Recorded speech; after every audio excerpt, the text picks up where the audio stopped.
오늘은 말라기 두 번째 시간을 우리가 함께 갖도록 하겠습니다. 구약성경 맨 마지막에 말라기의 이야기는요, 우리가 계속적으로 지금 보고 있지만 아마도 이 이혼 전에 하나님께서 이스라엘 백성을 다시는 용서하고 싶지 않을 만큼 이스라엘 백성들이 변질했지만 하나님께서는 그래도 마지막에 그들에게 기회를 주고 싶고 이야기하고 싶고 그리고 당신의 마음을 표현하고 싶었지 않았는가 우리가 보여지는데요. 말라기 2장 우리가 이제 그 내용 가운데 1장을 어제 보았고요. 오늘 1절의 이야기를 보면 너희 제사장들아 이제 너희에게 이같이 명령하노라. 만군의 여호와가 이르노라.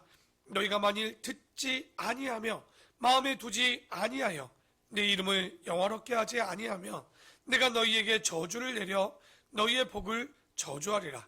내가 이미 저주하였나니 이는 너희가 그것을 마음에 두지 아니하였음이라 이야기합니다. 그러니까 하나님께서 정말 사람들에게 이스라엘 백성들에게 저주했다?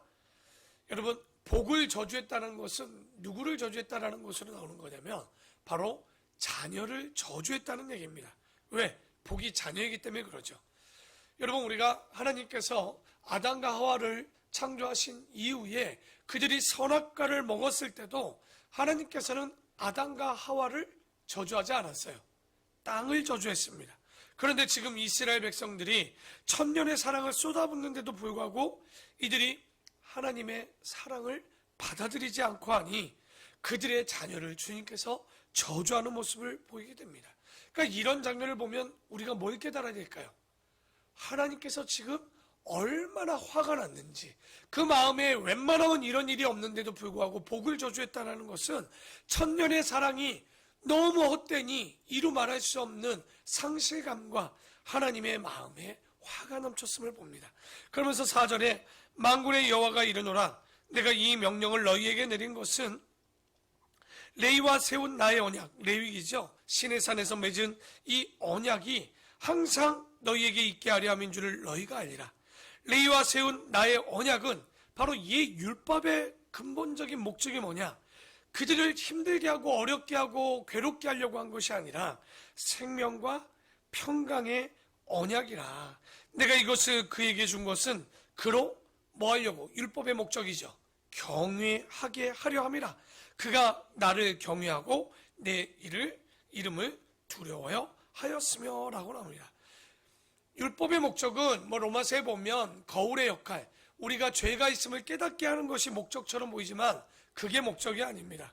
율법의 목적은 생명을 얻고 평강을 얻고 더 나아가 하나님 경외하기를 원하는, 그러니까 근본적인 율법의 목적이 뭐냐, 언약의 목적이 뭐였냐면 이스라엘 백성과 언약을 맺었다라는 건요, 우리가 이 땅을 살아가면서 어떤 것과 비교할 수 있냐? 결혼과 같습니다. 그 굉장히 중요한 거죠. 결혼이 뭡니까? 그 하나님을 알고 그 하나님을 경외하고 결론적으로 우리가 결혼의 혼인 서약서에 도장을 찍는 건 뭐 하기 때문에 그래요? 그 사람을 알아서 결혼합니까? 그 사람을 두려워한다라고만 결혼합니까? 그렇지 않아요. 어디까지 가야 결혼하게 됩니까? 사랑하는 데까지 가야 결혼할 수 있는 거예요. 그래서 하나님께서는 이스라엘 백성들을 시내산 언약을 통해서 그들과 결혼까지 간 것이었어요. 그들과 부부의 관계까지 가는 데까지 가는 것이었던 거죠. 그런데 문제는 9절에 보니까 너희가 내 길을 지키지 아니하고 율법을 행할 때 사람에게 치우치게 하였으므로 나도 너희로 하여금 모든 백성 앞에서 멸시와 천대를 당하게 하였느니라 하시니라. 우리에게 주신 율법의 목적은 뭡니까? 율법을 지켜서 구원을 얻거나 의로워질 수는 절대 없습니다. 그러면 율법은 왜 줬을까요? 바로 하나님의 백성이 하나님의 법에 따라 사는 것을 원하셨던 거예요. 그러니까 구원받은 백성들이 율법 이상을 지켜야지 율법 지키는 게 아닙니다, 여러분. 오늘도 여기 보면 레위와 세운 언약, 하나님과 언약을 맺고 그 친밀함 속에 결혼이라는 것은 레위기를 지키는 거 끝나지 않아요. 신약에 뭐까지 지키라고 예수님은 얘기합니까? 마태복음 5장에 산상, 보은, 수훈을 지켜야 사람들이 정말 존경을 받을 수, 사람들에게 존경을 받지.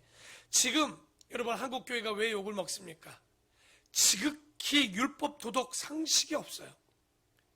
지난주 어제 보니까 또 목사님 한 분이 또 놀라운 일을 벌였더라고요. 그러니까 요즘 진짜 목사이지만 저도 우리 목사님들과 이렇게 만나서 조금 교제를 하다 보면요, 황 목사님 저한테 어제도 그런 얘기를 하더라고요. 어디 나가서 이제는 목사라고 얘기하는 게, 그러니까 목사라는 직분이 창피한 게 아니라 목사라는 직분이 지금 사람들이 어떻게 보는지에 대한 그 생각 때문에 목사라는 것 그 자체가 창피할 수 없다고. 그러니까 왜 여기까지 왔겠습니까? 한국교회가 구원만 외치고 복만 외쳤기 때문에 이 율법과 윤리를 넘어 상식을 뛰어넘는 지금 행동들을 하고 있다는 거예요. 그러니까 지금 그런 것들을 지키지 않기 때문에 사람들부터 멸시 천대를 받고 있는 거예요. 왜 욕을 먹겠습니까? 지금 왜 광화문에 있거나 사람들을 보면서 왜 욕 먹겠습니까? 그들이 정치적이어서 욕 먹는 게 아니에요. 그들의 생각하는 생각이나 태도나 그 윤리도덕적인 면을 보면 어떻게 이렇게 보편적이지 않을 수가 있는가? 대단한 것을 원하는 것도 아님에도 불구하고. 그래서 구원받은 이후에 성도가요, 이 율법을 통해서 적어도 구분되어서 세상 가운데 추태는 버리지 말아야 될 텐데, 지금 율법이 어디 있습니까? 하나님의 법이 어디 있습니까? 이 땅에서 잘 먹고 잘 살면 예수 믿는 거예요. 그러니까 어디 가서 예수 믿고 복 받으세요도 못하겠습니다. 그러니까 우리가 진짜 이런 마음을 가지고 살아야 되지만 1000년간 외쳤는데도 이스라엘 백성도 안 되는데 뭐 할 말이 없는 거죠. 그래서 17절에 보면 너희가 말로 여호와를 괴롭게 하고도 이르기를 한다는 소리가 이렇습니다. 우리가 어떻게 여호와를 괴롭혀 드렸나이까 하는 또다. 이는 너희가 말하기를 모든 악을 행하는 자는 여호와의 눈에 좋게 보이며 그에게 기쁨이 된다 하며, 또 말하기를 정의의 하나님이 어디 계시냐 함이니라. 그러니까 믿는 사람이 조금만 잘못해도 얻어 터지고 징계를 당하는데, 그런데 하나님을 안 믿는데도 잘 먹고 잘 살고 눈이 솟고 형통한 사람들이 있다는 거예요. 이거 시편에도 나오지 않았습니까? 그러니까 하나님의 눈에 행악한 것이 선으로, 지금 보면 이것이 그들에게는 선으로 보이나 보다. 이게 불평하고 있는 거죠. 여러분, 성경은 얘기합니다. 악한 사람의 형통도 의인의 고통도 오래가지 않는다는 거죠. 지금 이들의 마음은 딱 보니까 악한 자들이 잘 된다는 거예요. 자기들은 잘 믿었는데 이렇게 어려움과 고난을 받았고 악인들은 잘 나가고 있다라고 하나님 앞에 불평하고 원망하고 이런 함부로 판단하는 마음들이 있었던 것이죠. 그러니까 우리 말라기를 제대로 보면요, 이게 말할 수가 없는 거예요. 도대체 이럴 수 있을까 싶을 정도로 이야기를 하는데, 그래서 3장과 이제 4장을 보면 더 이상 이런 얘기를 들을 수 없고 하나님은 이제 이스라엘을 떠나시겠다는 거예요. 그러니까 부부가 싸우고 마지막 남편이 뭐 하는 겁니까? 문 밖으로 나와서 문을 꽝 하고 나가는 장면과 같이 이제 하나님이 떠나시겠지만, 그러나 여러분, 밖에 나간 남자는 어떤 마음일까요? 여자가 쫓아나오기를 바라는 마음이었을 겁니다. 그래도 안 올 것을 아시니까 언젠가 때가 되면 하나님께서는 사자를 보내시겠다라고 지금 말씀하는 거죠. 그러니까 하나님께서는 자기의 화를 잠시 이스라엘 백성들에게 내는데 잠깐 있다 들어올 것처럼 보이지만 성경은 말라기와 마태복음까지의 사이에 몇 년의 시간이 들어가 있습니까? 그러니까 인간의 생각과 시간과는 다르죠. 400년의 시간이 들어가 있는 거예요. 여러분, 30년이 1대라고 생각해도요, 13대 동안 하나님께서 흔적도 보이지 않고 그들에게 예언도 말씀도 주지 않는, 이렇게 하나님의 은혜의 문이 닫히면요, 우리가 굉장히 두려운 거예요. 그러니까 이스라엘 백성도 그렇게까지 생각하지 못했을 거예요. 그래서 이렇게까지 긴 시간 동안 하나님이 떠나실 것을 이제 보여주시는데, 3장에 보면 1절입니다. 만군의 여호와가 이르노라, 보라, 내가 내 사자를 보내리니 그가 내 앞에서 길을 준비할 것이요, 또 너희가 구하는 바 주가 갑자기 그의 성전에서 임하시리니 곧 너희가 사모하는 바 언약의 사자가 임하실 것이라. 그러니까 사자는 예수님이 오시는 것을 예비하는 자를 얘기하는데 그게 누구겠습니까? 광야에 외치는 소리였던 세례 요한이고, 그 뒤에 호련히 임하시는 주님, 바로 예수님을 얘기하는 거예요. 여러분, 호련히 임하는 건, 조용히 임한다는 얘기는 예수님이 오실 때 로마 황제처럼 오시는 게 아니죠. 그러면 다 영접했겠죠. 예수님은 이사야서의 말씀처럼 초라한 모습을 가지고 그 임하는 날에 누가 왔는지조차 알 수 없을도록 곧 그렇게 오시는 이유는요, 교만한 자가 추풍 낙엽처럼 떨어지게 하시려고 하시는 거예요. 성경을 보면 하나님께서 제일 싫어하는 사람이 누굽니까? 교만한 사람입니다. 교만한 사람은 절대 천국에 들어갈 수가 없습니다. 그렇기 때문에 우리가 겸손한 마음을 가져야 될 텐데, 지금 그런 마음을 가지고 신앙을 가져간다면 아무리 어린아이의 이야기여도 귀 기울여 들을 줄 알아야 되는 거예요. 당연히 말도 삼가할 줄 알아야 되겠죠. 그래서 5절에 보면 내가 심판하러 너희에게 임할 것이라, 점치는 자에게와 간음하는 자에게와 거짓 맹세하는 자에게와 품꾼의 삭세 대하여 억울하게 하며 과부와 고아를 압제하며 나그네를 억울하게 하며 나를 경외하지 아니하는 자들에게 속히 증언하리라. 만군의 여호와가 말하였노라.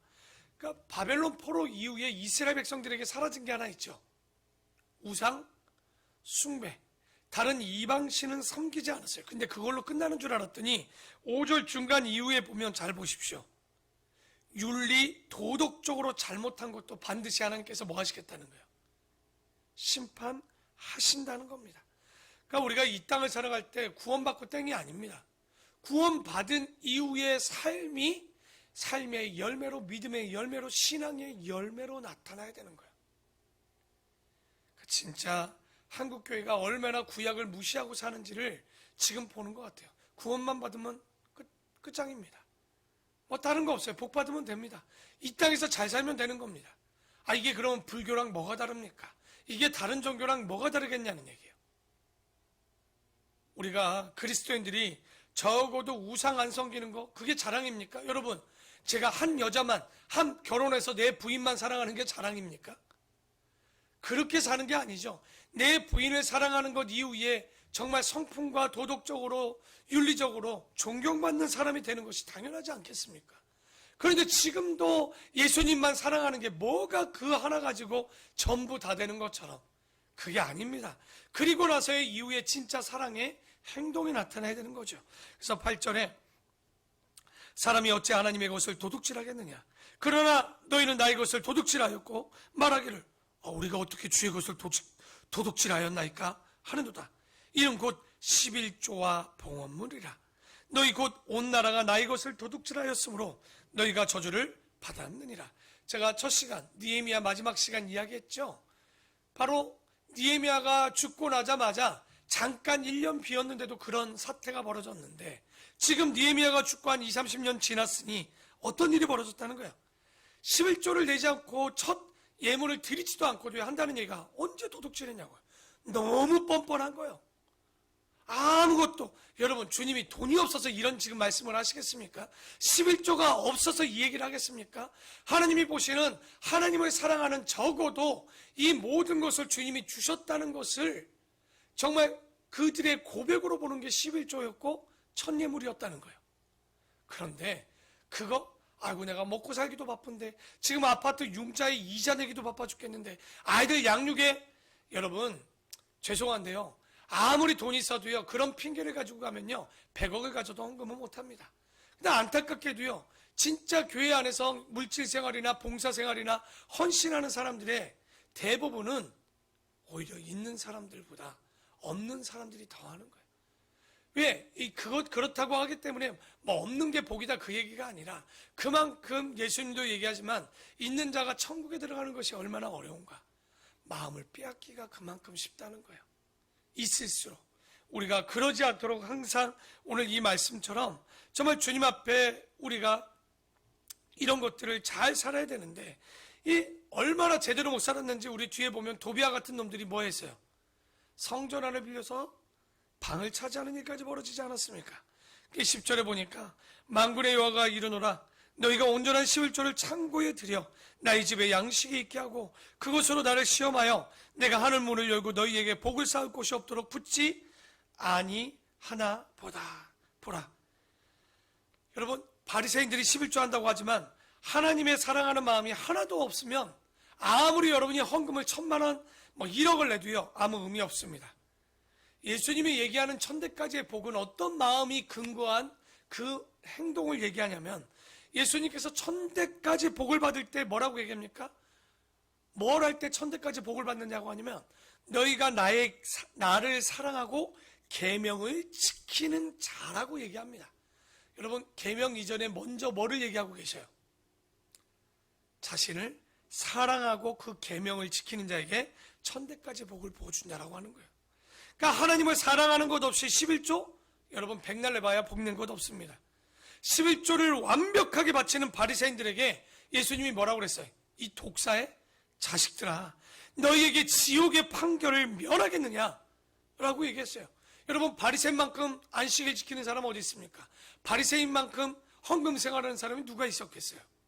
그러나 믿음은요, 하나님이 우리를 사랑하셨다는 것을 깨닫고 철저하게 믿어줘야 된다는 거예요. 그리고 우리는 그 사랑에 응답해서 11조 하는 거지, 사랑도 하지 않으면서 돈 내면서 아까워하면서 드리는 돈, 죄송한데 그거 백날 드려봤자 소용없습니다. 여러분, 교회 헌금이 늘면 좋지만 그 헌금이 는다고 교회가 지켜지는 것은 아닙니다.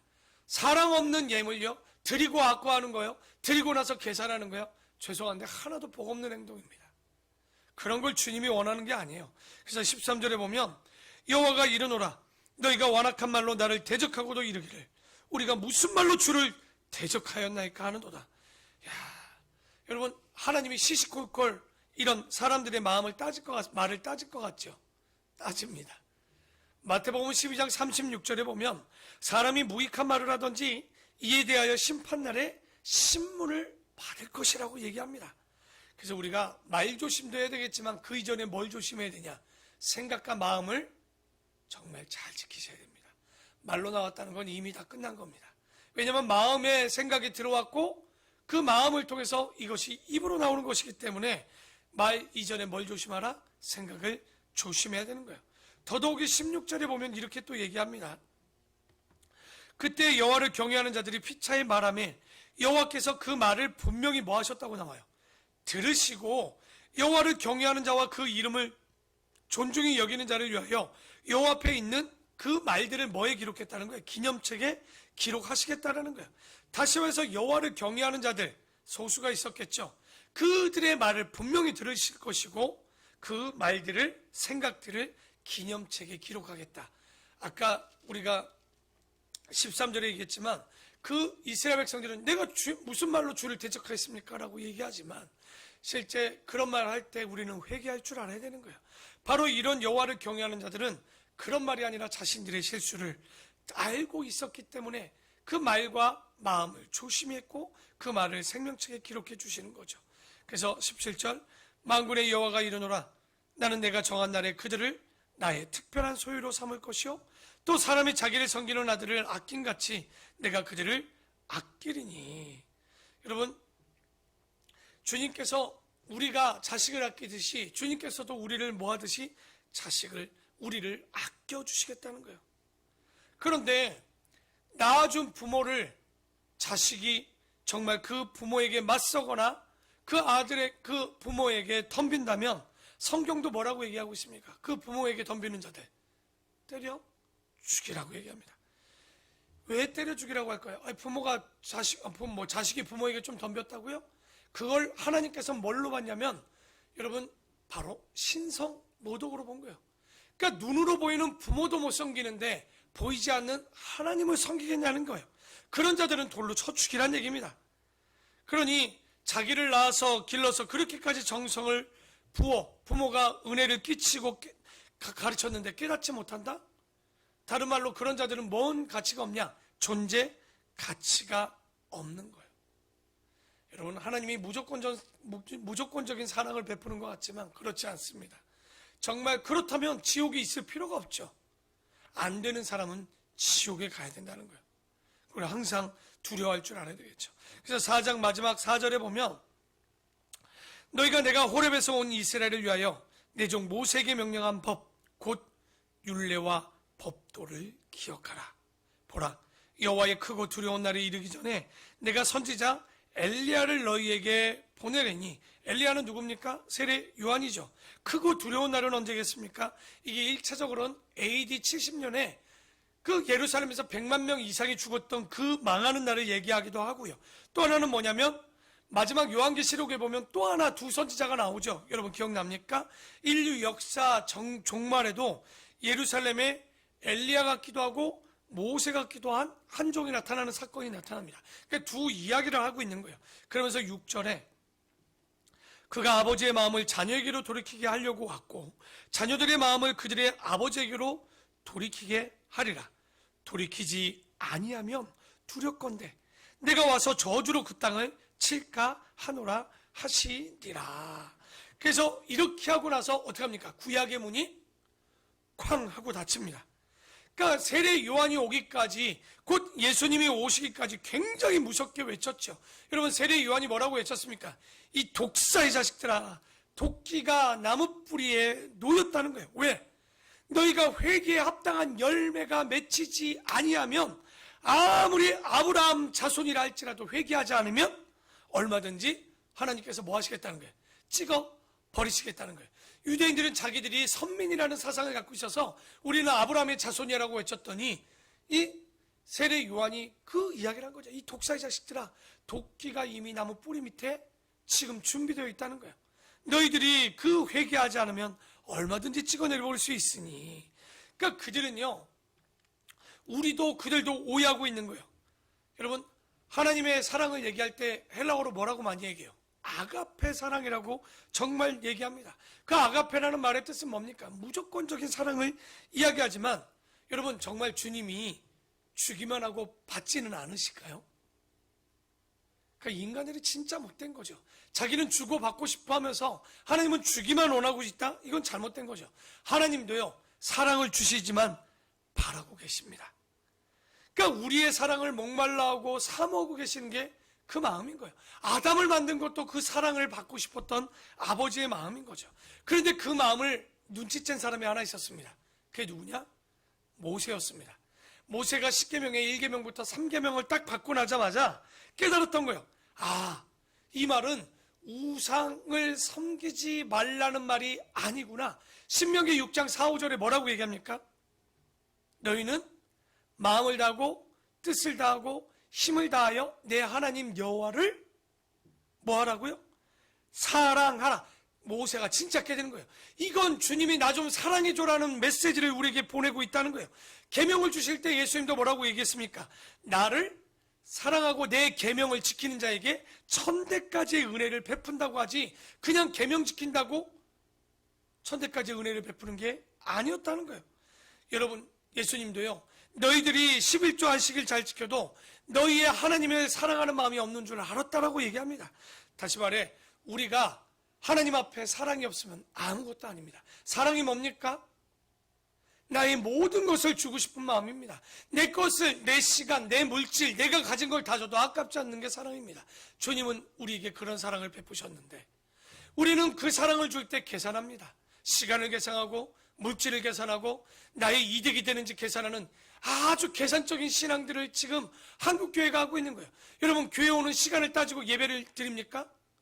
이게 얼마나 우스운 시대가 됐는지, 정말 지금이 얼마나 하나님 앞에 사랑 없는 율법, 아니요, 사랑도 없고 율법도 없고 법도 없습니다.